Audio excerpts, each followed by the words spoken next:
안녕하세요, 이미지버거입니다.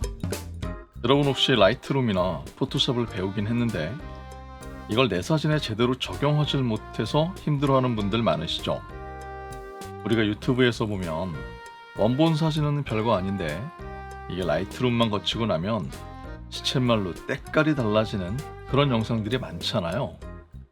그래서 저게 답이구나 이런 생각이 드니까 이제 라이트룸도 배우고 포토샵도 배우고 그러시죠. 그런데 이게 막상 해보면 참 쉽지 않다는 걸 알게 됩니다. 라이트룸 사용법을 배워서 사진을 불러오긴 했는데 막상 사진을 띄워놓고 나면 이제 여기다가 뭘 어떻게 해야 될지 전혀 모르겠다는 거예요. 그래서 그냥 멍하니 앉아서 모니터만 바라보게 됩니다. 그렇다고 책이나 유튜브에 있는 걸 따라해봐도 이게 내 사진에서는 그 느낌이 안 나와요. 그러니까 정말 답답하죠. 그래서 오늘은 이런 문제를 어떻게 해결할 수 있는지 그 얘기를 한번 해보려고요. 보통은 이런 문제들에 대해서 어떻게 생각을 하시냐면 감각이 없거나 아직도 기술이 부족해서 그렇다 이렇게 생각들을 합니다. 그러다 보니까 계속해서 뭔가 어떤 스킬을 더 배우려고 하죠. 그런데 사실 문제의 원인은 그게 아니에요. 우리가 이렇게 헤매는 이유는 기술을 몰라서 그런 것보다 이미 알고 있는 걸 어떻게 적용해야 되는지 그 방법을 몰라서 헤매는 경우가 훨씬 많습니다. 쉽게 말해서 수도꼭지를 열지 못한다는 거예요. 수도꼭지는 잠궈놓고 물탱크에 물만 계속 채우면 이게 무슨 소용이 있겠어요. 구슬이 서말이라도 꿰어야 보배라고 하잖아요. 기술을 배우는 것도 중요하지만 이게 어디에 필요한지 그리고 어떻게 적용을 해야 되는지 그걸 판단하는 건 더 중요합니다. 그래서 오늘 영상에서는 디지털 현상을 하기 위한 방향을 잡고요. 그걸 사진에 어떻게 적용하고 표현하는지 그런 노하우들을 알려드릴 거예요. 사실 이런 건 경험으로 깨닫는 경우가 많아서 누가 이렇게 얘기해주는 사람이 많지가 않죠. 그래서 오늘 영상을 다 보시고 나면 이제 내 사진을 어떤 방향으로 끌고 나가야 되는지 그게 보이실 거예요. 그러면 막연하고 힘들었던 디지털 현상 작업이 훨씬 편안해지실 겁니다. 이제 멍하니 앉아서 모니터만 쳐다보는 거 그거 그만해야죠.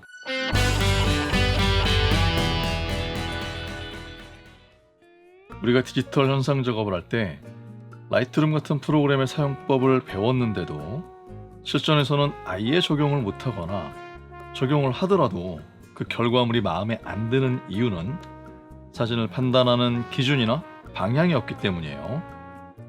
이게 무슨 말이냐면 내가 사진을 작업할 때 최종적으로 이 사진을 어디로 데려갈지 그 목적지가 있어야 되는데 그게 없다는 거죠. 목적지가 없으니까 당연히 작업 방향도 안 나오겠죠. 그리고 작업 방향이 없다는 건 아무것도 할 수 없거나 아니면 아무거나 한다는 거하고 똑같은 말입니다. 그래서 디지털 현상 작업에서는 일단 방향을 잡는 게 제일 중요해요. 쉽게 말해서 어떤 컨셉 같은 걸 잡고 시작해야 된다는 거죠. 그런데 이런 거 없이 그냥 멋있게 아니면 그냥 예쁘게 뭐 이런 막연한 생각으로 작업을 시작하면 사실 우리가 노출 정리하는 거 말고는 뭘 할 게 없습니다. 그러니까 노출 정리가 끝나면 이제 뭘 해야 되지? 이렇게 되는 거예요. 그리고 거기에다가 어울리지도 않는 프리셋을 입히거나 아니면 방향이 전혀 다른 어떤 보정 테크닉을 사용하니까 사진이 점점 더 이상해지는 거죠. 그러니까 우리가 제일 먼저 해야 되는 건 일단 어떤 기준을 가지고 작업의 방향을 정하는 겁니다. 디지털 현상에서 작업의 방향을 정하는 기준은 사진에 있는 감정이에요. 갑자기 이게 무슨 소린가 하실 텐데 사진은 빛으로 만들고 빛은 감정을 만든다고 말씀을 드렸죠. 그러니까 어떤 의도를 가지고 기록된 빛은 반드시 그 의도에 연결된 감정이 존재하게 됩니다. 그리고 우리가 사진에서 드러내야 되는 건 바로 그 연결된 감정이라는 거예요. 이게 말이 좀 어려운데 이걸 아주 쉽게 얘기하면 그냥 이런 얘기예요. 행복한 가족의 모습을 찍었다면 사진에서 그 행복이 느껴져야 되고요. 쓸쓸한 거리의 모습을 담았다면 그 쓸쓸함이 사진에서 전달돼야 된다는 겁니다. 사실 이거 너무 당연한 얘기죠. 그런데 대부분은 이 당연한 걸 못합니다. 지금 한번 생각을 해보세요. 여러분한테 라이트룸으로 즐거움을 표현하라고 하면 이거 할 수 있으세요? 아니면 어떤 설레임을 표현하라고 하면 그건 할 수 있을까요? 이거 할 수 있는 분은 이 영상 안 보셔도 됩니다. 아니, 안 보셔야죠. 시간 아까우니까. 그런데 대부분은 이걸 못해요. 그래서 디지털 현상 작업이 어려운 거죠. 무슨 말인지 이해가 되시죠? 자, 그러면 사진에 있는 감정은 어떻게 찾는 걸까요? 작업의 방향을 정하려면 사진에 있는 감정을 기준으로 하라고 했으니까 일단 감정을 찾아야 되잖아요. 사실 감정을 표현하는 것도 어렵지만 사진에 있는 감정을 찾는 것도 그렇게 쉽지가 않습니다. 왜냐면 우리는 대부분의 의사소통을 문자 언어로 한단 말이에요. 그래서 이미지에 있는 시각 기호를 가지고 뭔가 하는 걸 좀 어려워합니다. 아주 확실하고 강렬한 느낌이 있다면 모를까, 그렇지 않은 경우에는 감정을 찾는 게 쉽지가 않아요. 그래서 제가 오늘 알려드릴 방법은 두 가지입니다. 하나는 내가 사진을 찍었던 이유에서 감정을 찾는 방법이 있고요. 두 번째는 사진 자체가 가지고 있는 분위기를 그냥 감정으로 연결시키는 방법이 있어요.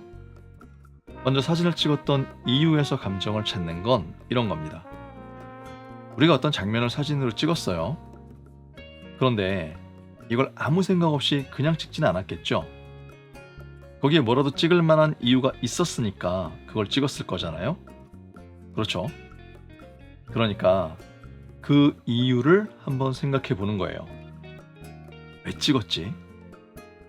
그러면 뭔가 떠오르는 게 있을 겁니다. 그럼 이제 그걸 감정으로 연결시켜 보는 거예요. 가족여행에서 느꼈던 행복이나 낯선 여행지에서 두근거렸던 설레임 같은 거, 아니면 길을 가다 마주친 고양이의 귀여움, 뭐 이런 것도 있을 수 있겠죠. 이게 사진을 찍었던 상황이 다 다르기 때문에 사람마다, 그리고 사진마다 아주 여러 가지 이유를 찾을 수가 있을 거예요. 자, 그런데 사진을 찍었던 이유가 조금 애매하거나 아니면 뭔가 감정을 찾기가 좀 어렵다, 그럴 수도 있잖아요. 그럼 이럴 때는 이제 사진 자체에서 감정을 가지고 와야 됩니다. 우리가 보통 사진을 보면 그 사진에서 느껴지는 어떤 분위기라는 게 있잖아요. 그걸 감정으로 바로 연결시키는 거예요. 뭐 평온하다, 외롭다, 아니면 고요하다, 이런 식으로. 여기서도 아주 여러 가지 감정을 찾을 수가 있겠죠. 그리고 이렇게 해서 사진에 있는 감정을 찾아내면 이제 그 감정이 우리가 진행할 디지털 현상 작업의 방향이 되는 겁니다. 자, 이런 거예요.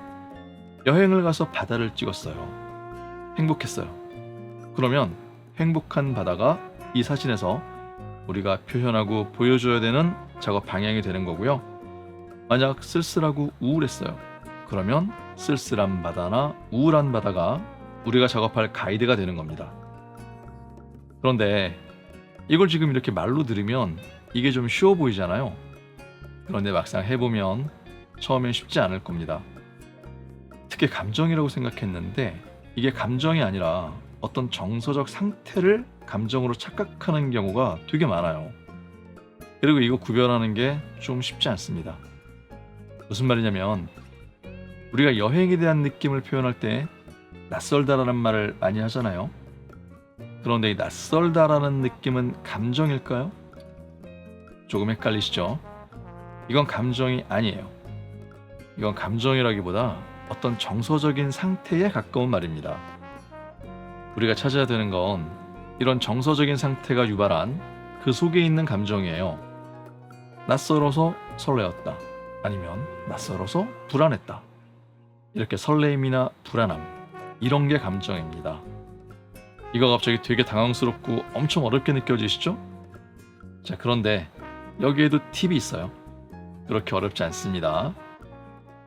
사실 우리가 감정을 찾는 이유는 이걸로 디지털 현상의 작업 방향을 잡으려고 하는 거잖아요. 그러니까 사실 이게 감정인지 아니면 정서적 상태인지 이런 걸 구별하는 건 그렇게 중요한 게 아니에요.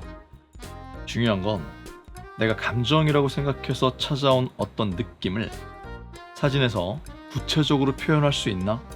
이게 중요한 거예요. 쉽게 말해서 내가 감정이라는 것을 찾았다면 이걸 내가 밝기, 색상, 콘트라스트로 표현할 수 있나? 이걸 확인해야 된다는 겁니다. 왜 밝기, 색상, 콘트라스트예요? 얘네가 바로 빛이라고 말씀드렸잖아요. 그리고 빛은 감정을 만드니까 지금 이 감정을 빛으로 표현할 수 있는가? 바로 이 말이에요. 예를 들어서 앞에 말씀드린 낯설다라는 느낌을 밝기, 색상, 콘트라스트로 표현하려면 어떻게 할 수 있을까요? 한번 생각을 해보세요. 좀 막막하죠? 표현하기가 어려워요. 그러면 이건 감정이 아니거나 감정이라고 하더라도 우리가 선택하면 안 되는 겁니다. 그런데 낯설다에서 가져온 설레임은 표현이 될까요? 네, 이건 됩니다. 설렘이라는 건 기분이 좋은 거잖아요. 그럼 일단 분위기는 밝아야 되겠죠. 그리고 콘트라스트가 너무 높아서 아주 강렬한 것보다는 기본 콘트라스트를 그냥 유지하거나 아니면 살짝 콘트라스트를 낮춰서 조금 부드러운 느낌을 만들어주면 좋을 것 같아요. 설레임이니까. 그리고 색상은 약간 파스텔 톤?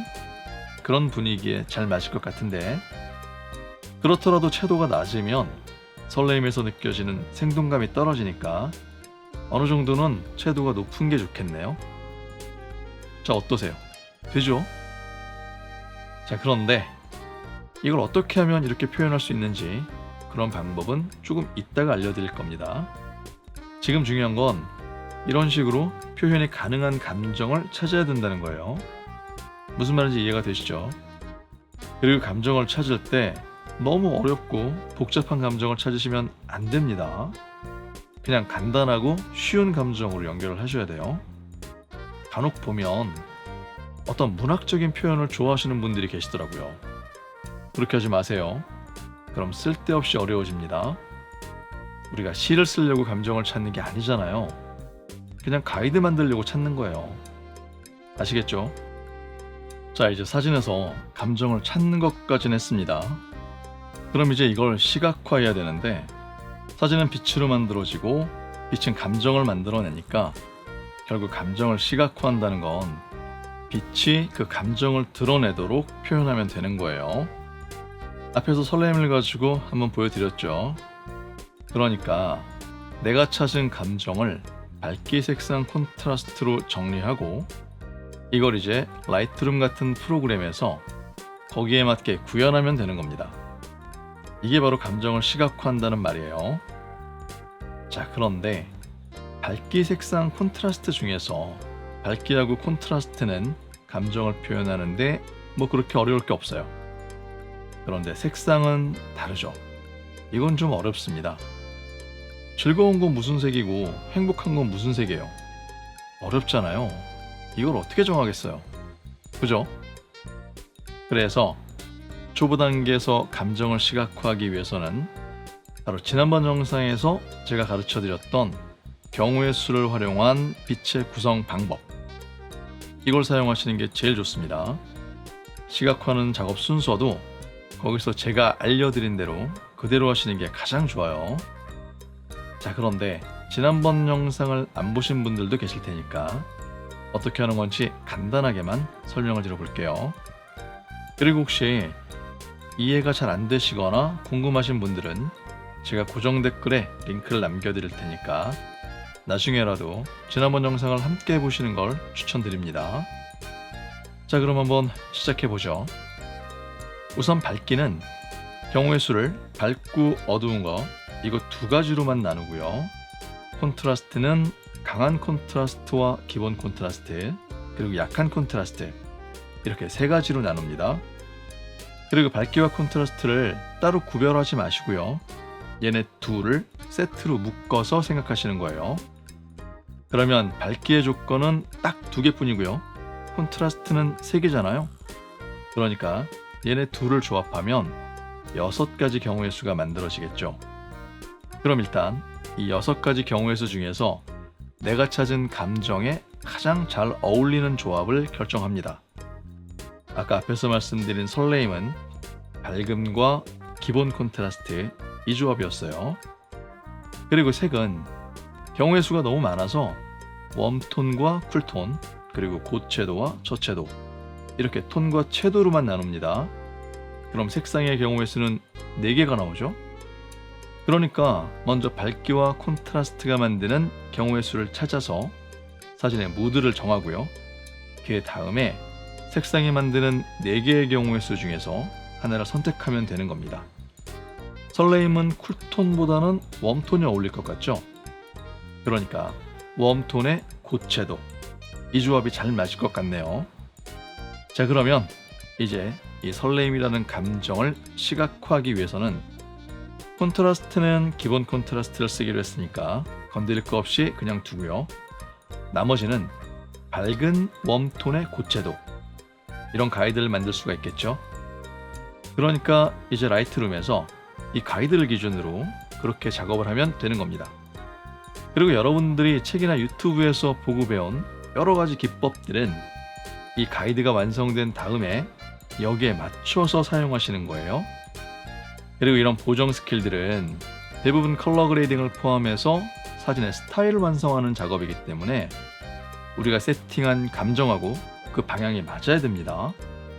그러니까 설레임이라면 컬러 그레이딩을 하더라도 밝은 웜톤의 고채도라는 기본 방향에서 크게 벗어나면 안 된다는 거예요.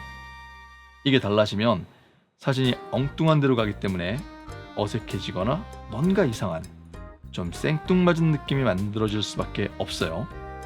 무슨 말인지 아시겠죠? 이러면 앞에서 작업한 거 다 달라라 가는 겁니다. 그리고 마지막으로 한 가지만 더 설명을 드리면 우리가 표현이라고 하는 관점에서 생각을 할 때 감정은 여러 가지 모습을 가질 수가 있어요. 이게 무슨 말이냐면 같은 감정이라고 해도요, 상황에 따라서 선택이 달라질 수 있다는 겁니다. 예를 들어서 즐겁고 행복하다라는 감정을 가지고 우리가 작업을 기획한다고 해볼게요. 그러면 일단 밝기는 어둡지 않고 밝아야 되겠죠. 그런데 콘트라스트는 어떨까요? 일단 너무 강렬한 것보다는 그냥 기본 콘트라스트 정도면 좋을 것 같다는 생각이 드시죠? 그런데 만약 이 사진이 오래전에 찍은 추억 속의 장면이고 그 추억 속의 행복을 표현하고 싶다면 그때는 어떨까요? 흐릿한 추억 속에 있는 어떤 과거의 행복함을 나타내야 되니까 여기서는 콘트라스트가 약해지는 게 좋겠죠. 그리고 이런 경우에는 콘트라스트만 약해지는 게 아니라 채도까지 낮춰서 저채도를 선택하는 게 훨씬 좋을 겁니다. 그렇겠죠? 자, 그리고 이제 나머지 색은 어떻게 할까요?